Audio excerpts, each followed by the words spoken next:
I'm super excited. We have a guest, an elite sportsman, Jack Riewoldt. But we're going to talk about what it means to focus on the footy field, but also to succeed in life and business, and what it means to build your productivity habits. I've always been curious about what happens when you're standing in front of 80,000 people, and you have to kick it through the sticks, and you've got the Tiger Army screaming on one side and thousands kind of booing you or trying to distract you on the other. And that is a moment of deep focus, where you have to concentrate, you have to be at the top of your game.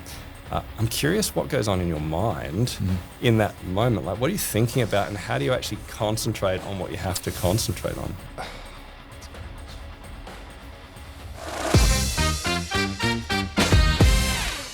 Hi everyone, welcome back to the Space Makers, and my name's Daniel Sih. I'm a productivity coach and author, and we are talking in season 1 about the fracturing of our attention and how to regain our focus.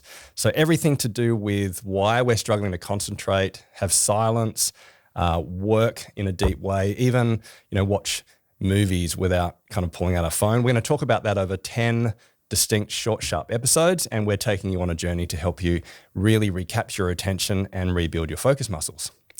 And I'm super excited because we have a guest today to talk about focus and attention, Jack Riewoldt. He doesn't need an introduction probably, but Jack is a former AFL football player. He was the vice captain that helped lead Richmond to 3 AFL premierships. He's been a Coleman medalist 3 times All-Australian.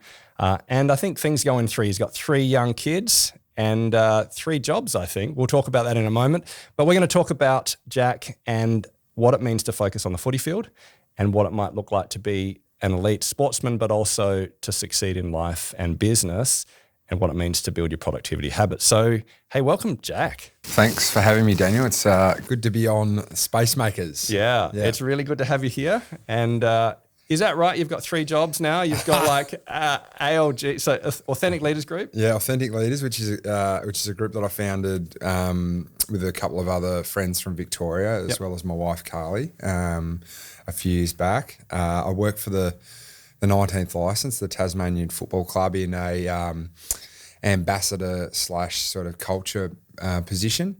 What else do I do? Fox Footy. I've got to go. I've worked at Fox Footy covering football, so that Don't gives tell me, me there's more than 3. That gives me a little bit of a footy fix. I've got 3 kids, but I've gone and started a small, not say a small, but a logistics management firm that does. It's like a broker for logistics. So there's people that are smarter than me, but one thing I'm good at is relationships, which I'm sure we'll talk about today, because I've learned that over my journey, and that role fits in nicely with that. So certainly there's an element of juggling everything, but I don't have a 9-to-5 job, which I actually quite love. I have a whole host of things that keep me going and keep me busy and keep me active. So yeah, it's certainly a different lifestyle than the one that I've lived for the last 17 years. Yeah, and so we're going to talk about that. We're going to talk a bit about footy. We're going to talk about what it means to focus and build systems and productivity in the footy field. But we're going to talk about the transition, and then a bit about what are you learning in this new season of life, which would be great. Yeah. So I want to start. So I've done some work with your business, Authentic Leaders Group, and we've done some stuff around strategy and productivity. But we've also done a lot of work around strengths. And so people might not have heard your strengths. So we've worked on what we call the Clifton Strengths, which is a Gallup organisation tool. And it's a way of understanding what you're good at and giving you a language individually and as a team to talk about what you're good at. So I'm going to put you on the spot and we're going to talk about your strengths. Yeah. So now, from my understanding, and I have asked permission that I can share these, of course, but your top 5 strengths came out as communication, activator, strategic, futuristic, and woo, which means winning others over. Do you want to tell us about 1 or 2 of those strengths, what they are and how you use them day by day? Yeah, it's probably good to chat about how I sort of came across Clifton Strengths for the first time really ever. So in 2015, I sort of was at this really pivotal time in my football career where I'd been at Richmond for nearly 10 years. So I was drafted when I was 17. My wife Carly, she works in L&D, and she's got a master's in organisational leadership. So I'd always had that little side of my life at home. And we actually connected originally through Carly, because yeah. I worked with her at ESOP when Yes, she was doing L&D. guys. So that's the connection. That's there. the connection. But a friend of hers who was working in the workplace that she was at that current time suggested I do Gallup strength. Well, Carly suggested I do it just to start to know myself a little bit better. And at this point in my career, I was like at this crossroads where Richmond wasn't a very successful organisation to work in. I had been in a leadership position, had that taken away from me, and was sort of searching for a little bit where I sat in the group and in the club of the football club, and you start to believe the hype of what people say about you, whether that be positive or negative. And there was a fair bit of not negative, but it was just there was no push for me to be a leader again. And I really saw myself as a leader. I'm the eldest of three, so there's a natural part of that too when you've got two younger brothers, that you sort of assume a leadership role just out of the product of nature. But yeah, I needed something to give me confidence in myself again and confidence in what I was good at. And I went through the Gallup strengths, the Clifton strengths, through Gallup for the first time there, and had someone explain it to me as we've done sort of recently in the last 12 months. So that was my first ever sort of dipping the toes into that. And I had a few other things that happened at Richmond that were pivotal in that, but starting to understand what you're good at, because I reckon everyone has a general gut feeling what they're good at, but if you put a name to it or you put an actual a word to it, then it starts to just become a little bit more real. So that's probably where it started for me, and now it's got to the point where like I know my top five, and they do change with life circumstances and whatnot. But so can I go back before we dive into the top five? So I'm fascinated. Did having some time to self-reflect and understand your strengths better, I suppose it's about self-reflection and a deeper understanding of both your inner life and your habits. Did that help with that tough time of being in footy? I think it's more step out of clarity. Leadership? Yeah, I think it's more clarity, to be honest, because you can sort of wander around thinking about stuff, and there's buzzwords in leadership and in culture and everything like that, and you want to, if that's the it word of the time, you want to be a part of that. You want that to be who you are, or the business that you work in. But fundamentally, it's just about putting something to it, so then you have a better understanding of it, or you can be a bit more clearer and have that clarity around it. So for me, like I look at my 5 words, and you've mentioned them, but I reckon you could probably throw another 10 words at me, and you'd be able to tell the stories why you're good at that, and why that could be one of your top 5 strengths. So, yeah. And for those who don't know the Gallup tool, we're typically strong in about 10 of our strengths. There's 34 themes, and those 10 are used on a regular basis. So we're only going to talk about the first 5, but you might even have more than that. And then increasingly they become a bit more like, your left hand versus your right hand, or your non-dominant strengths. But yeah, tell me about one of the strengths you love and how you use it. Yeah, well, the reason I like Gallup is we talk about strengths rather than weaknesses. I mean, we're all programmed to fight or flight. Like, we're all programmed to think about what we're not great at, especially probably as men as well. But there's that, like, you look at even body image, like people always think, well, they always want something to, or they want to change something, but they never talk about what you're great at. And that was a real shift for me personally that then flowed into my workplace as well, that we started to talk about what we were bloody great at. Because I got introduced to this 80-20 rule. It was... Yeah, Pareto principle. Just do things right 80% of the time, and you're going to stuff up 20% of the time. But if you get it right 80% of the time, you're going to be okay. So we spoke about that a lot at the Tigers. But so communicator, activator, strategic, futuristic, and woo. I'm always attracted to woo. I think it's something that I like to do. Like, I like to be friendly with people, have conversation. Maybe get people to see things from a different perspective, and win others over certainly has that. Like, when you go through the process of and what you've taken me through is where you go through and you go, what's the best version? There's also always a dark side to everything like this, and woo certainly has a dark side, and I've been caught in that before, where you get so bedded down in thinking that that's the way that you have to do things, that you become so narrow focused, and you actually can't see that you might be dragging people down into the abyss with you. Yeah. So Woo has And this. parenting is a bit like that. Like you get so wound up with kids where you're just like, oh, like you actually can't see the light. Where you just like, oh, you get your mind is muddled, you fall down the hole, and then all of a sudden you're just dragging people with you. Whereas all you need is someone to tap you on the shoulder and go, hey, just chill out. And then all of a sudden you realise, oh, that, and then you can drag people back up with Woo. So I love that one. I think that's probably my favourite if I was going to choose one out of the 5. Yeah, and I've seen that in you. So like winning others over is about, it's not about charisma necessarily, even though I think you are charismatic, but it's about having this ability to be interested in people and to just be a presence, and where you win people over because you're curious about them and you build relationships and you connect people, that kind of stuff. Yeah. Yeah, it's because it sort of sounds a little bit like it's a you're a lawyer in a court and you're trying to win the jury over, but you're not. It's what sets off the things inside you that really give you that endorphins hit, that like oxytocin, like what makes you feel good, and making other people feel good makes me feel good.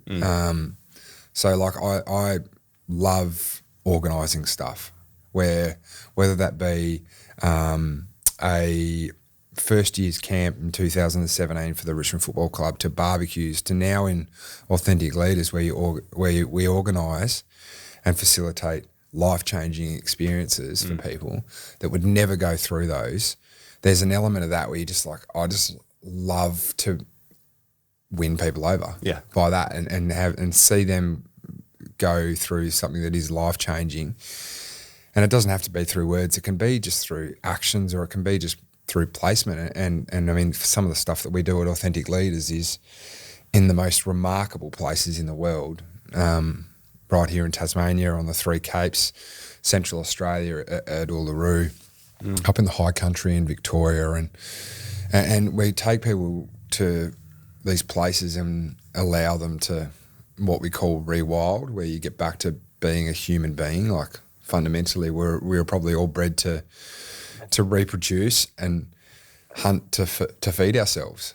There's really and we like to be in packs as humans, sort of are attracted to humans. So there's that sort of aspect to just a bit of rewilding, where you put people back out into an environment where they just don't have their phone or they don't have anything like that, and they just get to be themselves again, get to be a basic human being. And this is where we've connected through my Spacemaker stuff, in the sense of, disconnecting, making space. And I love your tagline, which is it to learn in the world's best classroom, outdoors, experiential learning. Is that right? Yeah, so teaching the world's best classroom. So so there's a natural kind of connection in the way that I see the world and the way Authentic Leaders works, which has been really great.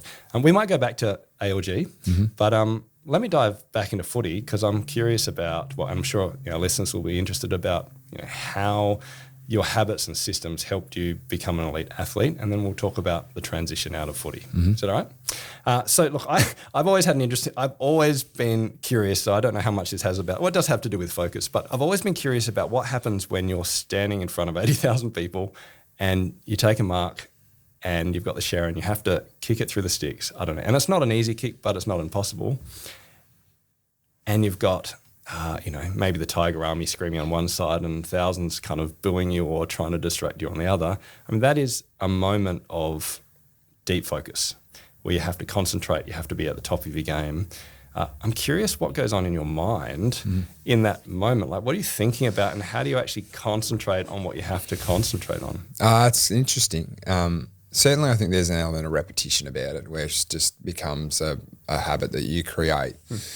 But it's hard to train to have, say, 100,000 people on grand final day in an environment. Like, you don't get that until you get to the day. So there's elements about creating habits, and I sort of subscribe to that really in anything. It's like an apprenticeship for a trade or whatever, is that the first 50 games of an AFL player's career, everyone's just happy to get a game because it's new, it's exciting. There's 44 players on a list and there's only 22 selected on the weekend. All you want to do is get a game. Then from 50 to 100 games, you want to solidify yourself in the team, we want to get a game every week. So it's like, oh, now I feel like I belong. I feel like I'm a part of the team. And then after that, whether it's between 100 and 150 games or further on to that, you actually start to think about, oh, what am I going to do for the team? How am I going to play for the team? Like, you still will have those thoughts at the early stages of your career. But that's where the players start to come into their own, and mentally they start to perform at their best week in, week out. And that's creating that habit, but also creating this thought process that you shift everything away from outcome, which is, I'm just getting a game, am I going to get dropped, to all of a sudden, what can I do for someone else? And that thought process allows you to be the best version of yourself, whether that be in football or anything or in life. You actually start to be the best version of yourself, because everything else can become automatic. Because after playing footy for 10 years, which would probably take you 8-10 years to get to 150 games. And you've got to get recruited in the first place. Yeah. You've done a lot of footy and you've done a lot of practice, right? Yeah, so you've got a skill set there, and it's funny how the body kicks in and how the mind kicks in and becomes so automatic. And it's called, it's the way it's told to me, was a state of flow. Yeah. So there's a great documentary called Reggie Miller Winning Time, where he just gets into a state of flow. And we speak about that, and we spoke about that a lot post 2016 at the Tigers, where we started to really open up our eyes to the mental side of the game, and more about what was called A times B, which is your outcome. It's just your strengths versus bullshit. So A is your A game, which is the things that you're great at, which we spoke about, like what am I good at? And that might be your Clifton strengths, or it might be certain attributes in your job. For me, I was a really good mark, and I was a really smart footballer too. So I could read the game pretty well. And then the B factors are the weather, the umpires, everything that's out of your control, and how bounce of the ball, how quickly those B factors can drag you away from your A game. So in the case of 100,000 people at the G, 100,000 people is just 100,000 B factors. They're all trying to pull you in one direction. And if you can start to, and one of the great skills anyone can ever learn to do is capture their own attention when they find themselves slipping. And for us, we just started creating habits so that we would, our attention might not be slipping, but we were so habitual about actually using something to bring us back to our A game and focusing on our strengths that we never slipped. And if we did slip, we would be able to pull ourselves back to what was our best performance. So I'll give you an example. Yeah. So for me, I used to walk behind people and try and look at the top of their heads, because it made me feel like I had a bigger presence. And it's just a simple thing like that. Like, I'd walk on my toes, put my chest up, and I'd focus on the back of other people so that I could actually feel like I was not superior, but I felt like I was being the big, tall, best version of myself. And that was what I used to get me back in my A. And by doing that, then it just the pathways in my mind would flick away to, hey, yeah, I'm a great mark.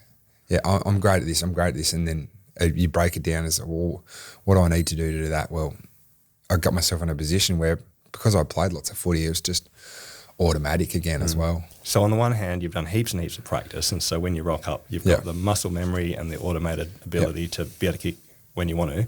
But you've also done a whole lot of mental habits. And I love what you said, what you're paying attention to, what matters from going from your B game to your A game. And this whole series is about attention, and that what we give attention to will change our life. And the fact that we need to give attention to how do we shape our focus and our attention muscles. So what you've said is very similar. When you're physically on a field, though, I mean, what is actually going through your brain? Are you thinking about, I need to kick this? Are you focusing on your breathing? Are you just, do you know what's actually going in your head as you're trying to take that walk to kick that goal? So for goal kicking, and obviously, goal kicking was a big part of my job. you go through a whole host of different things, and like even before I met, so Emma Murray was the lady who spoke to Richmond about and changed Richmond a little bit about our mental side of things, a big bit about how we did it. But like I was doing, I subconsciously I was doing that before I even met Emma. Like I can remember I used to walk. So I grew up in Bellerive here in Hobart, and I used to walk from Bellerive, King Street where I lived, down to Bellerive Oval to play senior footy when I was 15. So I'd walk down to the Oval. It was only sort of 500 metres away. And I used to play footy the best when I was happy. So I used to love the song Build Me Up Buttercup. And I had a pink iPod, and I'd put that in and I'd play that, and I'd this is going national, right? That's fine. I'm happy with it. And I would really overtly do that to make me feel good as I'd walk down to the ground, just because that was just who I was. It was great fun. So I really struggled for goal kicking in 2000 and at the end of 2014 or 15, I think it was. I can distinctly remember a game against Sydney up at the SCG. And it's amazing how things come back to you at some point in time. And you can see on TV, I'm walking in, and so that I'm happy and just carefree, I'm singing Build Me Up Buttercup as I'm walking in to have a shot for goal. And that was just a distractor to allow my automation of just being a good footballer and a good goal kick to work. So get your mind out the way. Get my mind out the way. And just let the muscle memory. Yeah. So, and then it's sort of, as you play more and you become more experienced, you trial new things. And there's an element of statistics about this, like what sort of kicks you do in certain parts of the ground. But I got down to, like, I don't count how many steps I have when I walk in. I don't count how many steps I walk back. I'd literally pick something behind the goals, which I thought was in the middle. I'd line, now I sound simple, but I learnt on a Texas shooting range that I'm left-eyed. Yep. So I'd line that up with my left eye rather than my right eye. Yep. It's the builder trick where you put your hand up and close one eye and see which one moves first. Yeah. So I'd pick a point of grass that lined up as I line up my left eye, and I'd just walk at the grass, and all my focus would be is the grass, ball drop, grass, ball drop. Great. So that is literally all it was. Like, but it's all about life experience. That was a holiday to Texas where I was on a clay shooting range, and they were like, "Oh, I think you got your wrong eye closed." And I was like, "What do you mean?" And they're like, "Go with the other one." And I was like, all of a sudden, I turned into Michael Diamond. I was hitting targets left, right, and centre. So, wow. Okay, that makes sense though, because what you're doing is, so you're not thinking about yourself, and obviously you want to be in a frame where you're actually having fun and you're thinking about the team. Yeah. But you're actually just concentrating on a specific thing, and you're honing in your focus through years of practice so that you can push out all the B game stuff, the screaming crowds, all the wind, the distractions, and you just get back into doing the thing you need, which is flow. Yeah. And that's one of the things we teach with deep work and with concentration and focus in the workplace. Yeah. How do you actually remove distractions? How do you create habits and practices so that when you need to achieve concentrated tasks or speak in front of an audience or be at your A game in terms of a conversation with others, how do you just bring in all that practice? So I think that's a fascinating insight. Yeah, and I think the caveat over all of this is that you could do everything right and shit can still go wrong. Yeah. Like you just you might stumble and or the ball drop just goes wrong. Even like a gust of wind comes through. If you're presenting on a stage or someone, the stage lights falls down, it's like shit just goes wrong sometimes, and that's life. Yeah, you said to me once that 80% of the time the systems and processes get you there, but then 20% of the time you're playing with an oval ball. Is that right? What you said? Yeah. Like it just bounces bad. It just bounces bad. That's a good analogy for life. St Kilda supporters would know that from 2011. So. It's true. All right, so let's move on a bit. Okay, so we've talked about you as an individual. I just want to hear a few things about the systems and culture even that helped you become productive and achieve your best, as a team, essentially. Yeah. I remember you once said when we were coaching, you said that systems provide safety, and then if you get the systems and culture right, the rest looks after itself. I mean, I'm paraphrasing what you said, but tell me what you meant by that, assuming I got it right. Yeah, so there's on-field systems. So like I suppose in any workplace you have a system that you want to do. And footies are actually a great, I think a great teaching tool for a lot of organisations just how it all works. It's so fast paced, the game, but also just the job is high paced. So you go week to week, and you play a game the next week. You play a game the next week. So you've got this like weekly cycle of win lose. Yeah. You win, you're on a high, but you can't get too high to come back down for the next game. You lose, you go down, but you got to find something to then bring the group back up. Plus, it's intense, isn't it? Week after week yeah. after week. Plus, you throw in two teams, so you might have a VFL team that's won really well on the weekend and an AFL team that's lost, and you've got to find the balance there to keep it all rolling ahead. But the thing with the system and the safety in the system, we always spoke about there's safety in the system. So if you do your job, which is your job in the system, you'll be fine. And that provides safety in selection, provides safety to say, oh, I'm not having a great day today. What have I got to come back to? Well, I don't have to be an absolute superstar today. I've just got to do my job. And then on top of that, that's the cream. So, I mean, there's only certain players that can do the cream. They're your guns and your superstar, but they just add that little bit. But there's players out there that their job is to just do their job. And you need a whole host of them, and you need to reward people accordingly for what they do. So when you talk about the systems then, so my understanding with what you've shared is that you actually have a very, being an elite footy player is a very structured thing. Like you've got you know what you're doing day by day, week by week. Yeah. There's not a lot of surprises. There's off-field structure. Right? There's off-field structure. So one of the things I really struggled when I came out of footy was like I had my whole life diarised. Yeah. Yeah. But then regimented like a military, right? So and tell me about what you did. Like what does it look like? So it would be like 8:30 start every day. Yeah. Then 8:30 to 9:30 we had this thing called Power Hour where we would it's all about building relationships. So it's literally sitting around having coffee. It might be grabbing someone to do some extras. And then it's team meeting, training, lunch, weights, massage. Like this is like regimented to the minute. Even the structures of weights, like you know what you were going to do. Training drills, you knew what you had to do. But then that flows onto an on-field capacity as well where say you want to play a certain type of defence. So for us, we wanted to play a really aggressive defence. So for example, on the side of the oval where the opposition have got the ball, on the side of the oval where they have the ball, our players, which are behind the ball, our defenders and possibly our midfielders, would all press up, come up, and then that to try and put pressure on the ball and turn the ball back over. But if you press up the ground, you sort of leave a hole at your own goals.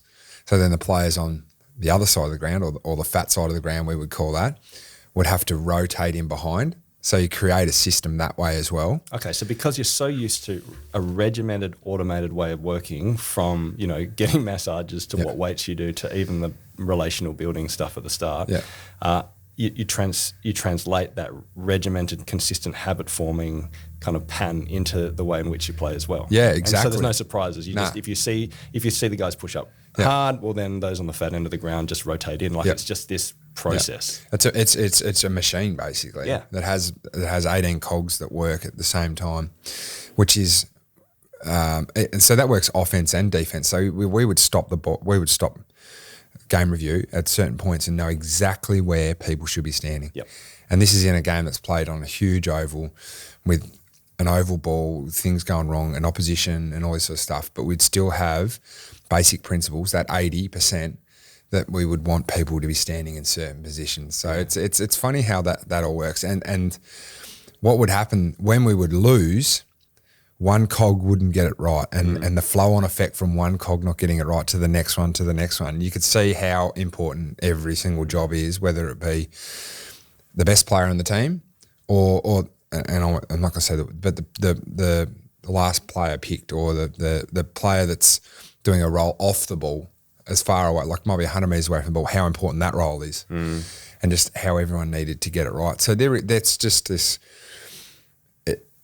We were an absolute machine with the way we did things. What it reminds me of, and obviously I don't know anything about footy, but I work and live in the business realm and work with organisational change. And look, what's fascinating is what I'm seeing more and more is there's this culture in workplace in workplaces and in business, where basically people are given tools like Microsoft Teams and email and diaries and calendars, and it's like, good luck. Every individual needs to make up their own system, their own workflow, and it's up to you to be autonomous in your work. Yeah. And somehow we think that that's going to lead to high performance, and it almost never does. It leads to a bunch of individuals just constantly texting, notifying each other, distracting each other, doing lots of shallow, small work.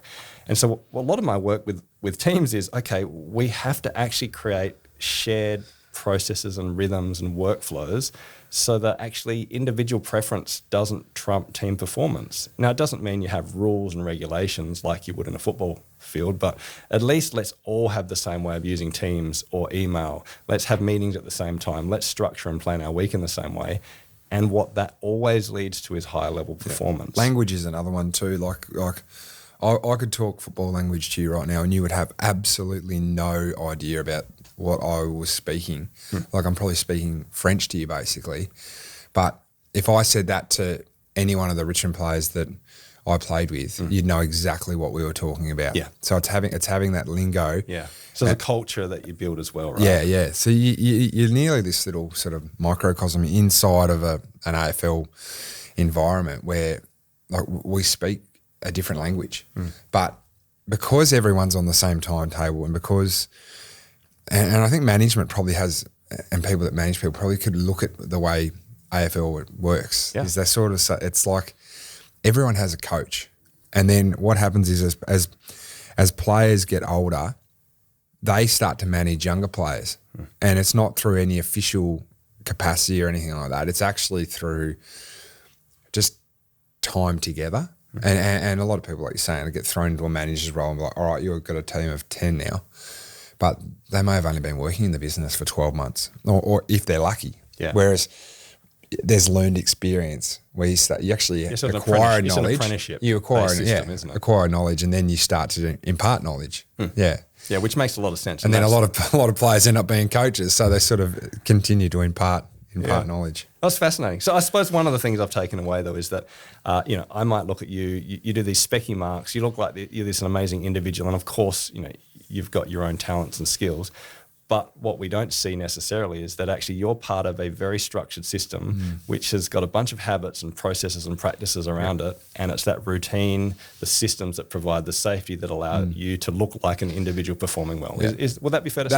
That's right. So I will give you one example of one where it captures your attention, but it's also a reset. So after a goal, so whether that be an opposition goal or our goal, you would see Richmond forwards and Richmond backs and Richmond midfield all come together and stand in a circle, and we call that the circle of trust because there's an element of, and it was born from a catch cry we had called Nadjin, which was brotherhood in First Nations language, and all First Nations meetings happen in a circle so that everyone stands eye to eye and has the same, or sits eye to eye and has the same sense of, or had the same level of belonging at that meeting. And is it true that they don't necessarily make decisions until everyone's been heard? Yeah. Is that right? Yeah. So it's the same type of idea. Yeah. So we would, after a goal, we would all stand in a circle and we might be talking about nothing. Someone might be telling a joke, but it was just about coming together as a circle. But that was an actual reset for us. It gave everyone a sense of safety as well. Yeah, okay. Like it's not standing in a circle like as you all stand around with your arms down to your legs and stuff. Like we put our arms around each other to make sure there's that element of physical touch, which is that bit of that rewilding about being in a group, in a bit of a pack. Yeah. The circle represented us, everyone having the same voice and having the chance to speak or be heard. And then there's just that reset of mindset, whether it be the high of a goal or a low of an opposition goal. Oh, that's great. And look, this might bring me to my next point because I want to talk about your transition out of footy. Yeah. And one of the things I've thought about, and having read your book as well, I mean, look to the experience of being in an elite football team, and especially, the highs and lows of being near the bottom and then heading near the top. But I mean, you have this incredible camaraderie. You put your bodies on the line. It's all in, right? Like footy is all in, from the physicality to just your time, your families. And that must create such a strong unity. And then you retire and you enter ordinary life where it must be very hard to replace that.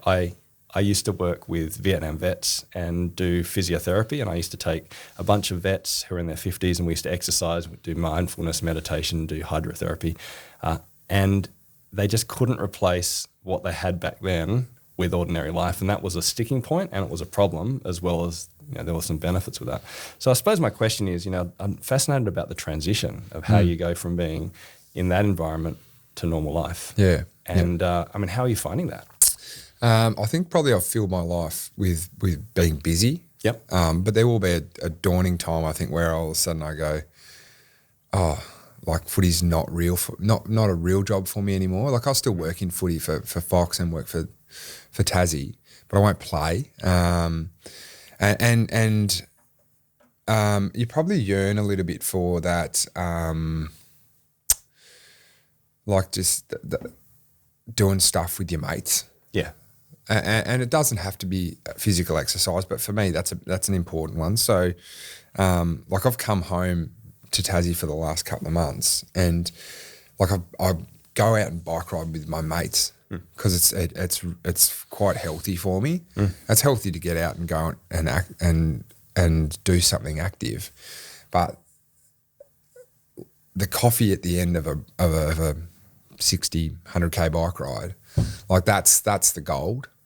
Like that's the goal where you sit down and you've just done something together, and you sit there and you talk absolute garbage for 20 minutes over a coffee. Like that's stuff that reminds me of footy, and it's really important to me. Yeah. So you're doing something that's hard and challenging, and then there's relationship and connection as a result. So there's mimicking similarity. Yeah. So and so that's the thing. It's just maintaining something like that in your life. But you also know, and like people ask me, why did you retire? Like you could have played for another year and all this sort of stuff.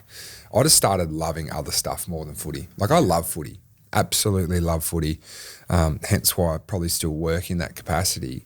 I just love other stuff more. Like I've got 3 kids. It's quite a selfish job, football. Like you can't go and do stuff that you might have normally done. Like you can't travel the world in the middle of the year and stuff, which, I mean, people are very lucky to do that, but you can't do that. You've got to look after your body, you've got to look after your diet. Your partner or wife might have to look after the kids by themselves on a weekend where you got to travel. Yeah, or COVID where you have to move the whole family. Yeah, right? COVID was a bit of a curveball for everyone. Bad memories. I shouldn't have done that. That's all right. Like it's just a whole host of things. So there's an element it's where your time in the sun is maybe over for that point in your life, like where the sun needs to shine on someone else. And that's a really beautiful way of seeing life. That I mean, you love footy, but you love other people, things more. Yeah. And actually, I see that in your life, that you chase things that are beautiful and meaningful and purposeful, and that might be the futuristic, or I don't know, activator. There's that sense of wanting something. And bigger. It wasn't always like that. That's the other thing, is that you're always a product of your environment. So Richmond had a massive impact on me, but Carly, my wife, had a bigger impact on me in terms of believing in myself, but not on a superficial level, like a bit deeper, and actually trusting your gut a bit more, which I think has sort of like it's sort of changed the way I think about stuff. Like just because something's done successfully for a period of time doesn't mean it's the best way to do something.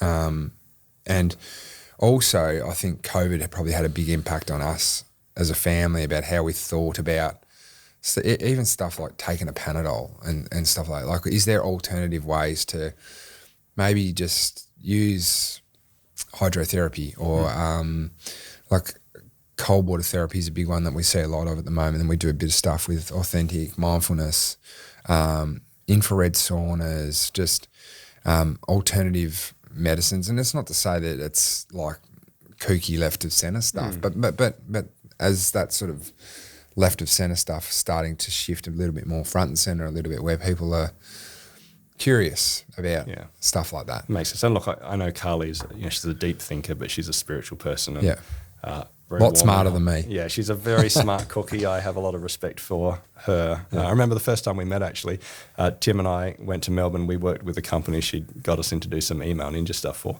And literally, she just made us feel like kings. It was amazing. Just her hospitality and did an she's good at that. orientation. She's an organizer. Yeah. And we walked away feeling like, wow, we like belong in this place, and we're just a contractor.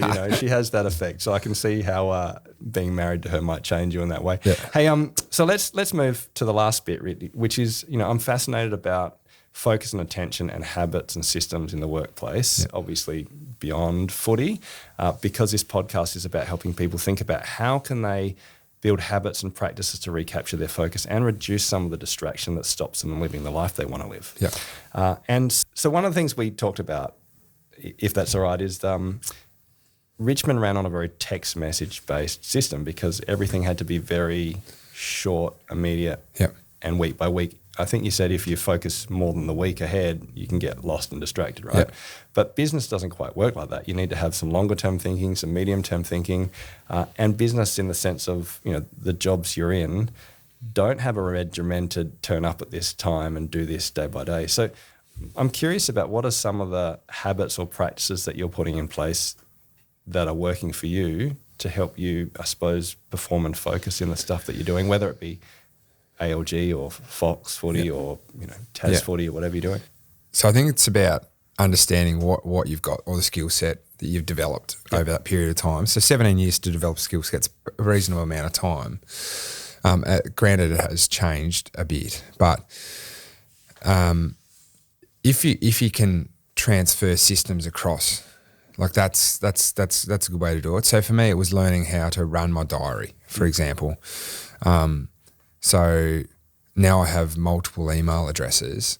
It's actually learning how to run them, color code, just little things like that kept me in the same sort of flow as what I was when everything was run by someone else. Yeah. So as in, so from going from a completely open, unstructured workflow to how do I reproduce some of the best of what got me moving? Is that what you mean? Yeah, it is. It is. So I think there's an element of, there will always be a big element of just getting up and going, which like can be really difficult. And I'll probably haven't focused on that as much lately. Like I've come away to, I've been down in Tassie now for a couple of months, that actually allow yourself to maybe shift away from that from a little bit, just for a period of time, to give yourself a bit of downtime. And you're good at resting, aren't you? That's one thing I've noticed about you. You like having fun, you like living life. Yeah. So it's not all about work for you, Nah, right? it's not all about work. And family's important. And so you've got 100%. those rhythms and patterns, Yeah. So but then there's a point in time where, and I'm probably transitioning through that at the moment, where I've got to pick back up again and go, right, back into let's call it in-season mode or work mode. In season, all right. Hopefully without the injuries. Yeah, so that's important. But I think... do you have any specific habits, like one or two things that you think, if I'm going to get back in season in a non-footy realm, are there any things that you think help you? Yeah, weekly planning is the one that you've taught me, which I've really enjoyed. Yeah, I'll give you $10 for saying that. Yeah, Thanks, no stress. But I think, so that weekly planning is just big rocks, little rocks. It's just trying to figure out what are the easy jobs you can knock off pretty quickly. The big rocks stay there and you sort of chip away at them a little bit. Yeah, so they're the kind of the goalpost for the week, really. Yep. The 5 tasks that matter across whatever you're doing. Yeah. And sometimes they go over a 2-week period. They might go over a month period, but it's just actually sort of putting them on paper, because sometimes I reckon you get something coming on your inbox or something coming in your life and you're like, I do not want to look at that. I'm just going to shun that away. Is that why you never get back to me? But that's but actually that element of sort of naming it to taming it, where you just write it down on a I've got a diary that I write stuff down on, so I quite like writing things as well as having an electronic diary. Yeah.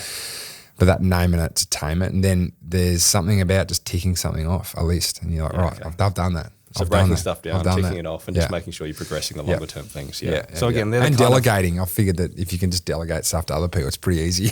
And you're pretty good at that as well. No, that's good. That's good. Hey, look, last question about life after footy, and then we'll do some rapid fire questions if that's all right. Like life is for living. That's one of your mottos, right? Yeah. Well, that is the motto I read in your book. It was a great read, by the way. Yeah. But What are you passionate about now in this next season? What do you love more than footy right now? You know, outside of family even. I think Tasmania is a really big, important one for me. And it's funny how like all my businesses sort of have, or interests have sort of transitioned back to Tassie.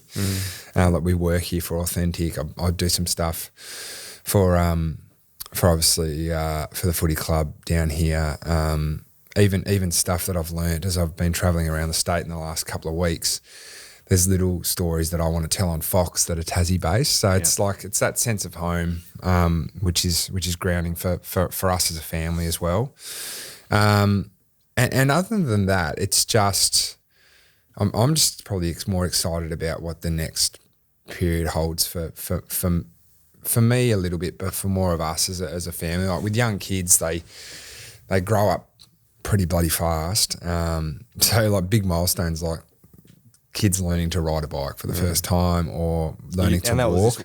Was that this week? Last week? No, that's been the last month or so. Poppy can actually go down the ramp at the Orford Bike Park of all things. So, and then our little sister Hazel isn't far away in terms of she just is monkey see, monkey do basically with an 18-month gap. But like Tommy, our youngest, is close to walking and all that sort of stuff. Whereas they're the big milestones again now. And then kids going to school and all that sort of jazz. So you get excited about everything that happens there, and that's a big part of your life. Once my daughter's driving now, so that's a milestone. Yeah. I'm scared of the next one, which is boyfriends and drinking, but they go quick. So you want to be present. You do. And actually you want to put your focus and attention on what matters. You shouldn't be scared of that though. No, it's going to be great. That's going to be great. You know, I'll have a beer with it, even though, you know, I drink like non-alcohol beer and she says it's not real beer and she's probably right. But hey, you know. Well, she can have one of them and drive still. She can. She can. But now they're important. And what I love about what I know about your life is you really know what you value, and you shape your time and your energy around people, around family, you know, and I think that's kept you well grounded. Which is great. That's just reminding me of, you asked me before we were recording about what's been the most fun thing, and I said teaching Poppy how to ride a bike, but we built a tree fort the other day out the back of our place in Orford out of an old, it was an old sort of like, what was it, like a canopy sort of thing that was it's like a bigger version of a bird aviary. Okay. For humans, for humans, and we dismembered it and turned it into a tree fort. The bird box, not the human, not right? the human. Okay, yeah. And that's like, and Carly and I have been doing that like at 7 o'clock at night when the kids have been in bed.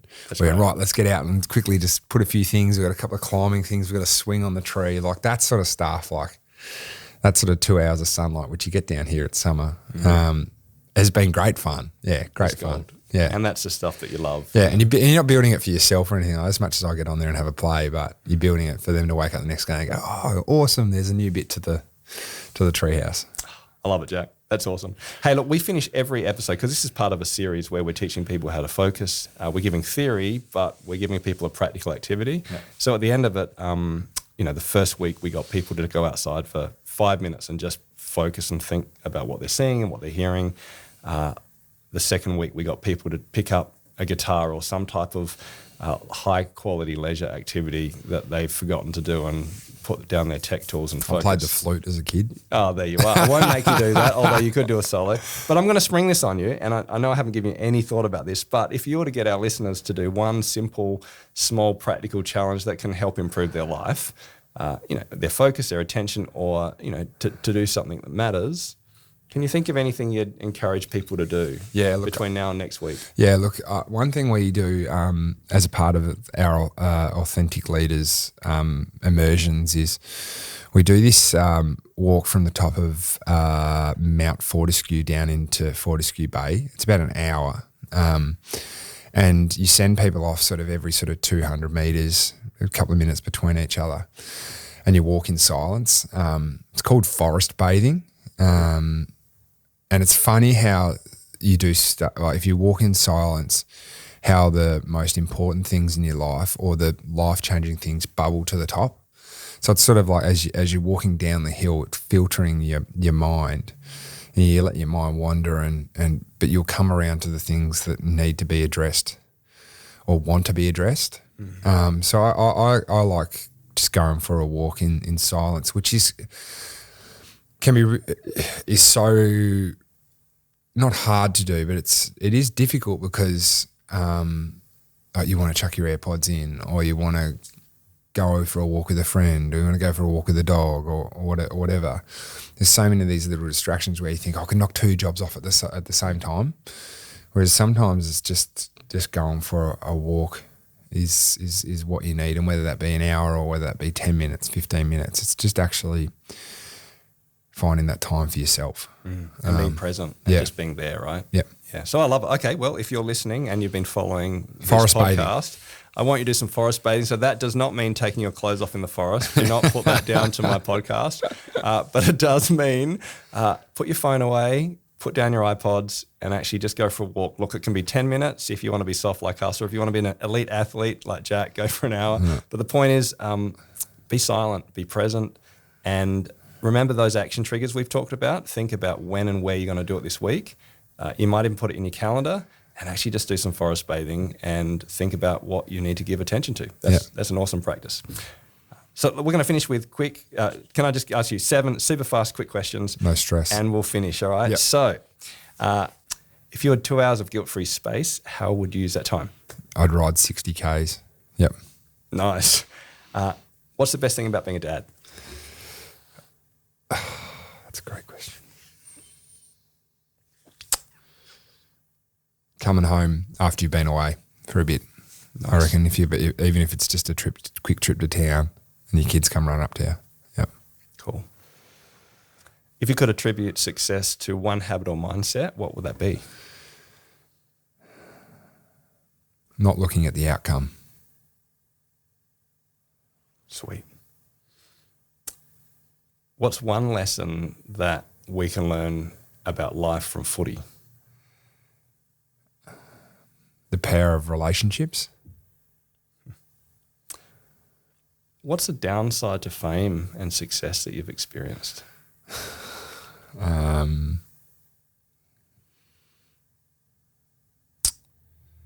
was going to say selfies, but oh, can I take one with you?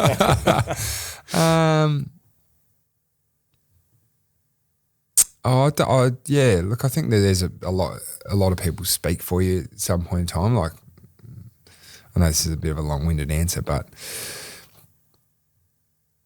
anyone that's got some sort of notoriety, or whether that be football or whatever, is sometimes seen as a leader, or seen as supposed to be a role model. Whereas a lot of times people are they're pretty normal. Yeah. Yeah. Actually, can I say on that point, I remember reading your book and you're saying that, you really struggled that you'd be reading stuff about yourself and people would be saying what was going through your mind and what your motivations were. Yeah. And it was just unfair and hard. Or wrong. Yeah, that's wrong. Yeah. Yeah. No, fair enough. 2 more. What's one of the things you're most thankful for about life you've had? Having a partner through the whole journey of footy. Yeah. Yeah. Nice. And if you could change one thing about the world today, what would you love to change?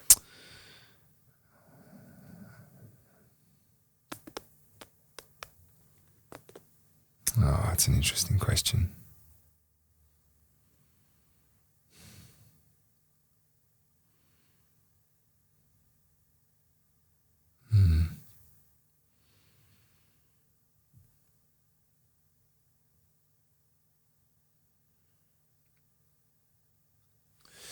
Yeah, I don't know. Like, there's obviously a bunch of shit that's happening in the world at the moment that you'd like to fix straight away. But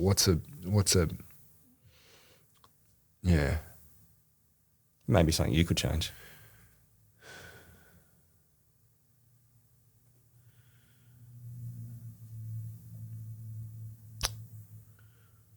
I reckon just giving every kid a chance. That's probably one thing I'd want to do. Yeah.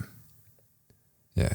So I just think that there's people that just, due to their circumstances, or like it seems a bit unfair that wherever you're born, sometimes the place you're born in puts you miles behind the 8 ball, even before it's all begun. I find that really difficult, and that happens obviously overseas. We see it quite brutally on TV, but it also happens right here in Tassie. It happens in Australia, where sometimes you put in an environment or you come into an environment where you might not be given your best chance. Yeah, I struggle with that a little bit, I reckon. Probably one. Hey, great insight. Look, Jack, it has been an amazing pleasure. I've been so grateful for the times we've had and what I've learned from you, and you are an inspiration to me as well. Thanks so much for sharing about productivity and focus and footy and riding bikes and building crazy forts. Look, thanks so much. Is there anything else you'd like to finish with? No, I just noticed that my book's a hardcover and yours is a soft cover. That means you've sold lots of copies to get to soft cover. Is that right? Well, actually, I have a hardcover that no one bought, but I brought the soft cover along with me. But no, it's a ripper book. I really enjoyed it, and it's kind of weird reading about someone I'm friends with, and especially since I don't know anything about footy. Yeah. So, firstly, I learned about footy, and I was also I loved your honesty, and I love what I learned about you. So that's why it's good having someone do the whole journey with you as well, because they can recount everything as well. Yeah, I did feel like I was stalking my friend, which is kind of weird. Carly was a massive help with the book. So, and when I say massive, she did the most of it, to be honest. You're not meant to say that, are you? That's okay. Yeah, it's our journey. It should have both our names on it. Actually, probably should have her name on it more than mine. Oh, that sounds good. Oh, anyway, look, good luck in all that you do. Yeah. And look, until next time, make space. Yeah, thank you for having me. Hey, thanks, Jack.